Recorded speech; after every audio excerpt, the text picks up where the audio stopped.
Hi guys, in this video I will show you that how you can see the games missing from your Steam library.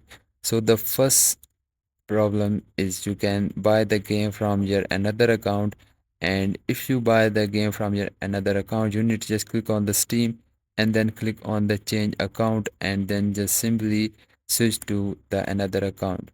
So if this is not the problem, then you can just simply click on the games you are seeing on the top, and here make sure the games is selected, and if games is not selected then you can just simply check this box and now your game will show. And if this still is not problem, then your games is hidden from your library. You need to just right click on the game, and now you can go to the manage, and here you will see the option of hide this game.